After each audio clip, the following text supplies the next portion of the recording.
Hi everyone, this is Sherry Clark, and welcome to Courage to be Seen.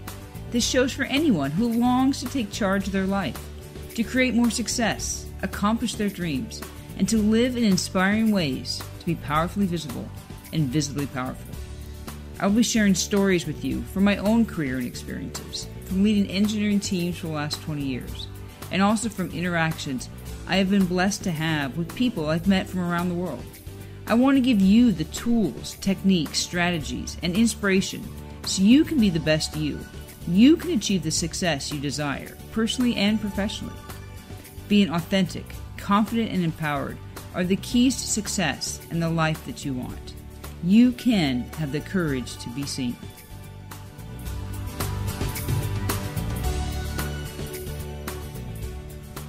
Hi, I'm Sherry Clark, and welcome to Courage to be Seen, the show that focuses on helping you achieve more success in your life.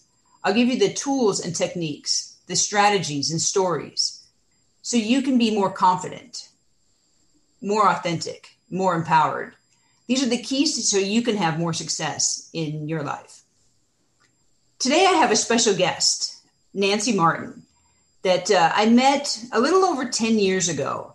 And I met her she was teaching a class at General Electric that I was taking for technology leaders. But I remember actually writing down in my notes on the very first day, Nancy has a lot of energy.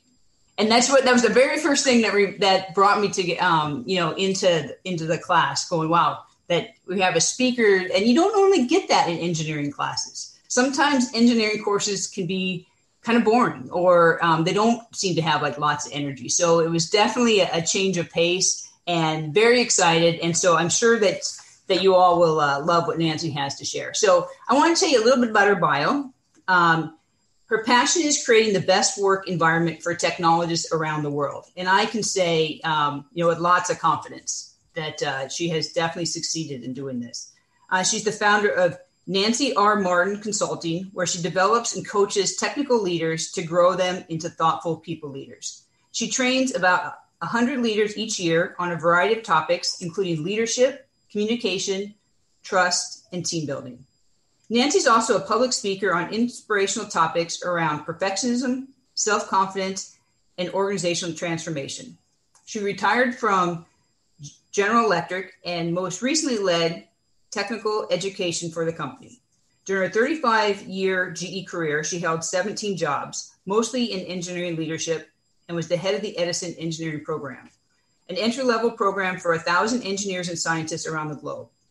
And she's proud of all of her program members and especially pleased to have hired a gender-balanced workforce into STEM roles for 3 consecutive years. And I can attest to this because we did have half of the engineers we hired into the development program were women. And so I was very proud of that too. And I'm glad that Nancy helped champion that.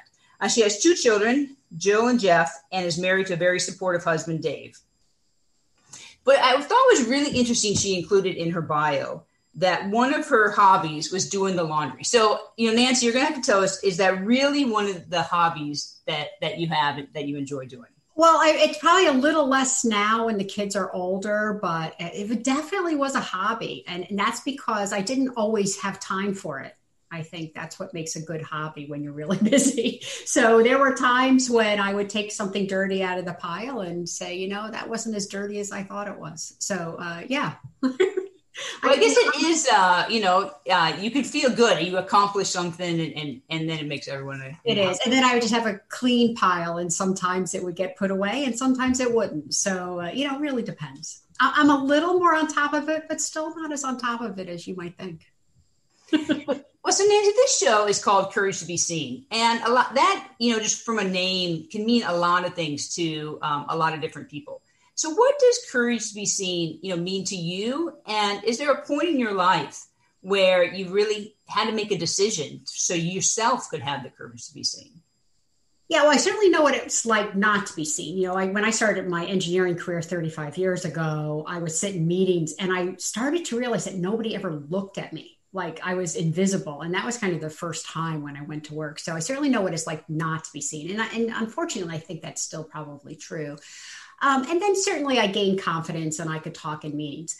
I think the real turning point for me was, as an executive, we would always stand up and we exude this confidence. And I realized that I really wanted to be more authentic and for people to see me not as this more finished product, but more as a human being. And so I remember the very first time, so about 20 years ago, I'm very joyous and I have lots of energy, as you said, but I actually got depressed. And it was just, there was too much. I had young children, I was working an incredible amount, and I actually got clinically depressed. And so at some point, after I worked very hard to get over this, I decided to share it once. So I talked about it openly and said, my life isn't perfect. No one's life is perfect. Let me tell you a little bit about this story. And I remember when I was done, I felt horrible. I'm like, I just disclosed something that I never should have done. It's certainly going to be seen as a weakness. And I just had this sense of dread. The meeting was over. it was one of these speeches. And then when it was all done, all of a sudden I had this line of people coming to talk to me about that in particular. Thanking me. And then after that, I talked about it openly, and, I'm an imperfect mom, and so all of those things, I started to just open up and be more human. And I think that's when I was truly seen as a person. And I think that I'm a better leader for that. Well, thanks for sharing that, because I think it is so true that we want to connect with people. And the only way you can do that is by being authentic. At the same time, especially as leaders, we wanted people to think, hey, you want to follow me, so I have to do everything right. And that's really not the case. No. And I think that it's probably easier to talk to some groups of people about that. I still think that maybe the people above me might have seen that as a negative. So I'm certainly going to be honest here. But there are, thousands of people that are in the organization that need to hear that, yes, there are ups and downs. Also that I got through it too. How did I get through it? But yeah, you've got to be able to be seen as a real person, because otherwise, if you never experience any pain in your life at all, normal people, even like me, would look up and say, I could never do that. Clearly they have everything in order. And I, and every day it's, like I said, I'm a great mom and I'm a great employee, but usually never on the same day. Right. So you want to let people know who you really are. Well, great. Well, one of the reasons I asked you to come onto the show was because as I talk to, especially women and, about what things could I help them with, the confidence comes up as a topic just so often, even with people that it amazes me that like they're really stellar performers. And I'm like, and you're having so I call it the confidence crisis. I think we're having one. And why, and do you agree with this? And then why would you say that? What is your experience in this area? Yeah, I absolutely think this is a constant, might be a little bit more even right now. But when I looked at it, I had this group of 1,000 people and they're all in their 20s. And what I wanted to do is take a look at, hey, is there a confidence difference even between genders? Does it improve? And so this all started when I was in an HR meeting and I was talking about I was going to hire 50% or gender, some diversity in there. And so I was listening to them talk and they were talking before me about promoting people. And and this is all in engineering. At one point I looked up and I realized there aren't any women. So I was an interloper, but I raised my hand and said, why aren't there any women? And the answer came back that, hey, they don't, they're not exhibiting this confidence. And so I remember, and I talked to 2 other women that got feedback within a couple of days, plus or minus, of that conversation. And so, certainly it's incredibly important to have this, but what is it? So it's a fascinating topic to me because like you, if you read on a piece of paper, these amazing people, you're like, why aren't they the most confident people in the world?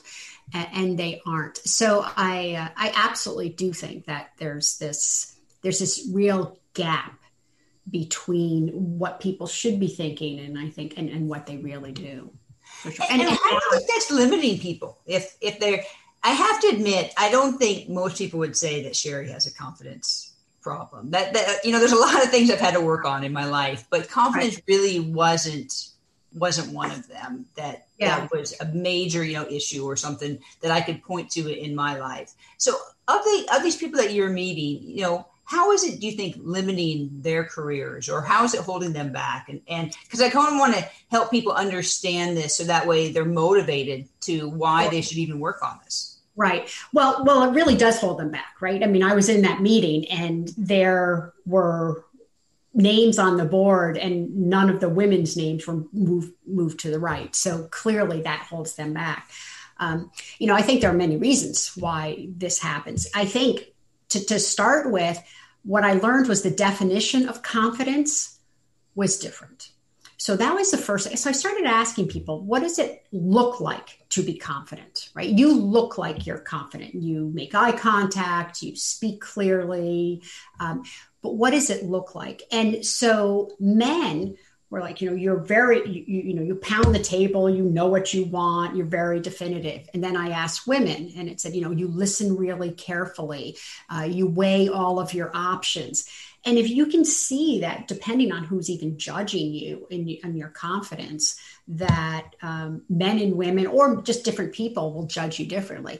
So if you're in a male environment, which as an engineer, of course you are, and they see that you make eye contact, you sit up straight, you sit at the table, you speak, with some authority, people in a male environment are going to see you as confident. Where in other environments, maybe they would attribute other qualities to you. So I think that's a big piece of that as well.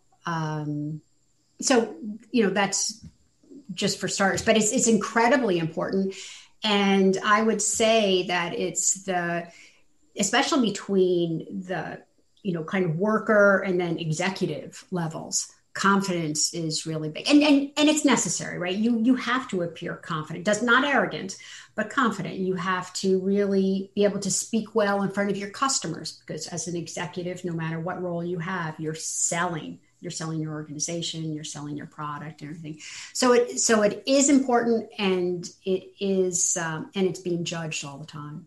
Well, I think you bring up a good point. And there's really two parts to it. One, you may think you're confident, but others, if you are having characteristics that other people don't see as confident, they might not judge you as confident. So there's that whole judgment piece. And then there is just the self-confidence that you may or may not have that you need to work on. Right. If you're an introvert, which is totally unfair, and you need to think about what you want to say and you're not the first person to jump in, they may view you as not being confident, when that's nothing could be further from the truth. And so you really do have to kind of look at the behaviors of the organization and what signals confidence. I mean, this was a big aha moment for me when I started to realize that there were different qualifications for looking confident depending on who was judging you. I think it's interesting that you bring up being an introvert, because a lot of people are surprised when they find out that I'm an introvert. Yeah. And I know I am, and I have natural introvert tendencies, but I also know in my career and some of the goals that I have and want to do, I have to overcome them. I can't let them kind of rule how I am, because that it's not natural, or you can't lead a team if you just really want to be by yourself. Right. So there's things that I have to do. And I think so people need to be aware of that and not use that as an excuse, but just know that that's a challenge that you might have to work harder at times. It is. I'm what I think they call an ambivert. So I'm pretty extroverted at work. I'm very comfortable there. At home, I go put on my pajamas, I'm on the couch, and I would really love to never socialize, right? So that's where I get all my energy back. So, at the end of the day. So what do you think are some of the things that limits someone's confidence? Well, I talk about this all the time, and like I said, I've listened to so many people. I think one, perfectionism. So in engineering, I'm an engineer. So, we attract this perfectionism. And what happens, by the way, it's incredibly useful when we're younger, right? Because you bring home your math test when you're 5 and your parents put it on the refrigerator. You bring home your spelling test like me and, it goes in the garbage. But as you get older, you get 100 and you're rewarded for that. And you get, let's say less than that, an 80, and you're not. And so it's very useful for getting through the next wicket. Where it starts to be incredibly destructive is when you start working. Because there is no, as we know, there's no test at the end of the year to see whether I'm perfect or whether I'm better. And so now we have multiple people judging us with, many different filters. And what happens, I think, is, I think I'm doing a good job, but someone else looks at me at a different filter. And then perfectionists also tend to take criticism or any kind of comments very, very personally. And so that can start to erode at our confidence. So I think perfectionism does. I think the perfectionism also limits us from trying new things, which again, if you don't try new things, talk about, holding back from, career success, that's a big piece of it. I think there are two other big things. Comparison. I notice that people compare themselves to other people all the time. So I'll say, I'm not as smart as that person. I'm not as athletic as that person. I'm not as outgoing as that, whatever you're comparing. But what I do realize is you compare yourself to one quality of different people. No one has all those perfect qualities, right? And so I think that's a big thing. And then I think the other thing, and I always encourage people to really challenge this, we're all walking around with a label, maybe few, that were given to us by the 8th grade boy on the bus, by a teacher, maybe unfortunately by a parent, but we're walking around with these really outdated labels. It could be, not successful, whatever it is, whatever. And we all kind of know what it is if we admit that. And so I think that also it just really starts to really etch into our confidence. And so the idea of taking an old label and then replacing it with something more aspirational or what you believe, you're no longer I'm no longer the 8th grade girl on the bus who, a boy says something mean, and then I take that to be something, that I need to carry my whole life. So go back and revisit some of those labels. I think those are a few. I mean, there are many, many reasons why that happens. That's really interesting because people do forget that you have to take control of your own life and you could actually change that label. It's interesting. I went at a Tony Robbins conference once, and we were in a small group with like 3 people. And we were talking about, like something with goal setting and whatnot and roadblocks and limiting beliefs. And someone in my group talked about they couldn't do something because, something happened to them when they were 12. And the other person in the group looked at them and said, you're letting something that happened when you were 12 stopping you from what you want to do today? And it just it hit me that I've carried it now with me for, ever since then, because it's like, yeah, how can we really move forward in our lives if we're letting something that happened to us when we were 12 still affect what we do, today? Right. And there are some people that some people get over the childhood, some don't. And I don't want to, certainly some terrible things happen in childhoods, but it's really, it's all about resilience. I think to me, I used to think confidence was all about what I was good at. But then, as you said, you see people with a whole list of accomplishments and they don't feel that. And then the second thing I thought, well, maybe it's just being comfortable with I'm not good at. But eventually what I've really come to the conclusion is self-confidence is about resilience. And so if you succeed, fail, come back, and you have this cycle, eventually, if you really truly know that no matter what happens, you can come back, to me, that means that you're confident. So it doesn't mean that you're going to be perfect. It doesn't mean you're not going to fail, but you can fail, but you'll be okay.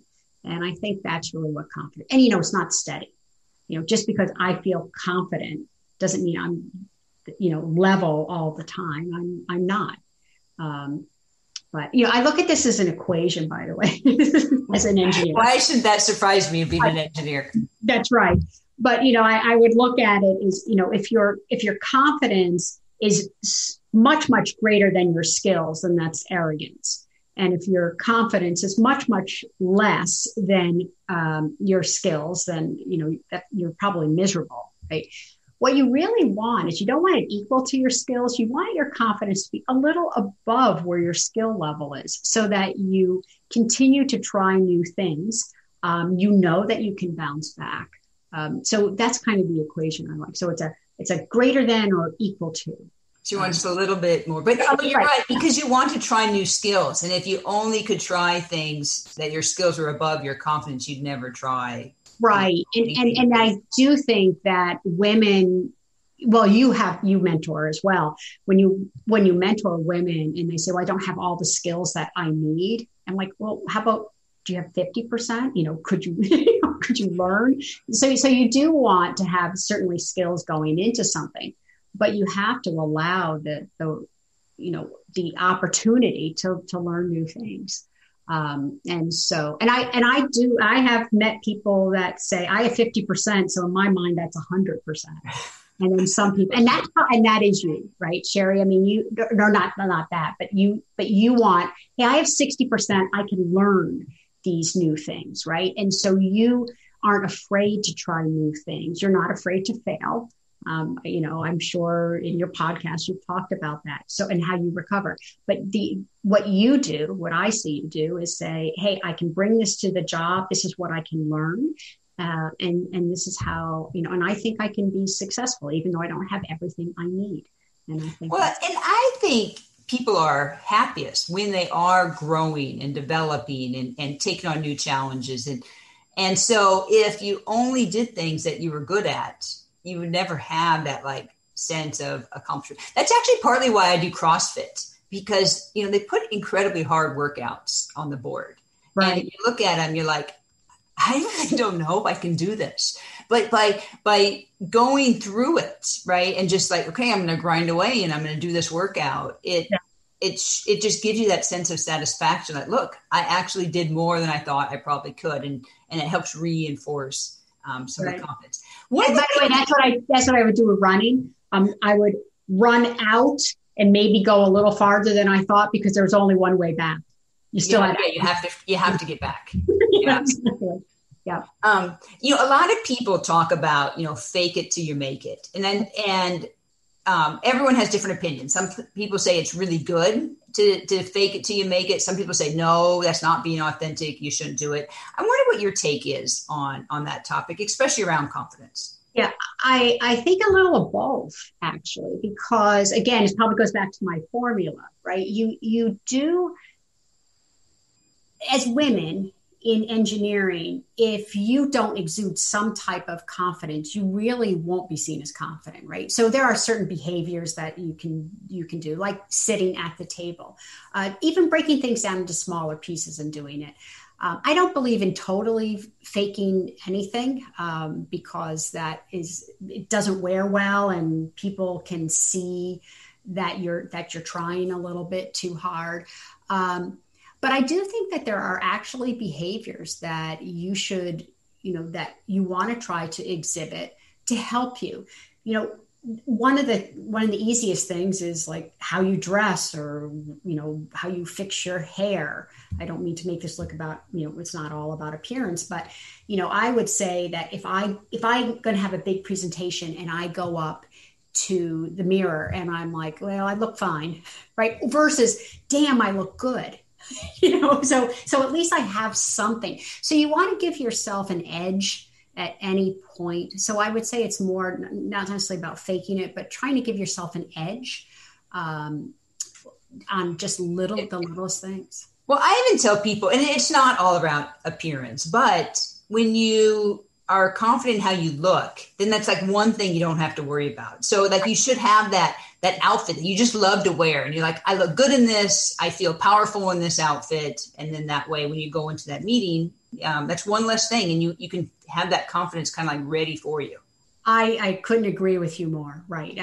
Right. It's taking some things off your plate that you would normally worry about and trying to give yourself, like I said, those little edges that you can do. Well, I hate to say it, Nancy, we're almost out of time. I think you and I could talk for a long time on this. Yeah. And I would actually love to maybe have you on again one day to talk about perfectionism, because I am definitely a recovering perfectionist. I'm a recovering perfectionist as well. So how could people reach you if they wanted to learn more about what you're doing or potentially work with you in the future? Sure. Well, LinkedIn, certainly Nancy Reese Martin, as in the peanut butter cup. And then my email is nancyrmartin.com. No, that's my website. Nancy@nancyrmartin.com is my email. So it's all my name. And you can find all that on LinkedIn. Sure. I really do appreciate you coming on the show today. And if anyone wants to contact me, my website is couragetobeseen.com. There you can find my contact information. And make sure if you've enjoyed this that you subscribe wherever you like to listen to podcasts. That way you make sure to get a notification when the next show is on. I also post daily motivational messages on Facebook and Instagram, so you can follow me there and continue to get those. So just remember that as you are being authentic and having the courage to be seen, it just brings up more joy in your life. That's what I have found by allowing myself to be seen of who I am. And it's actually helped me be more successful, but more happy. And that's really what I think we're all here to do. And so until next time, I thank you for joining, and I can't wait to talk to you again soon. Thanks so much for joining me today. I hope you've been inspired to take action on at least one thing starting today. To learn more, check out couragetobeseen.com. There you'll find my blog and additional resources, including you can download a copy of 10 Ways to Live a More Courageous Life. Thanks again for listening, and make sure you tune in next time to learn additional ways to have the courage to be seen in your own life. Views expressed on this program are those of the host, guests, and callers, and do not necessarily reflect the views of the station, its management, or advertisers. You're listening to Transformation Talk Radio.